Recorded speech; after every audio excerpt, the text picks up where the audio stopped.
1297 সনের 19 জ্যৈষ্ঠ বেলা 11:50 বাবা তাঁর 160 বছরের নশ্বর দেহ পরিত্যাগ করেন।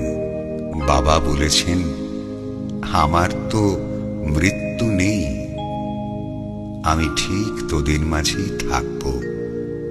রণে বনে জলে জঙ্গলে যেখানেই তোরা বিপদে পড়বি, এক বাক্যে ডাকিস, আমি তোদের রক্ষা করব, আমি তোদের রক্ষা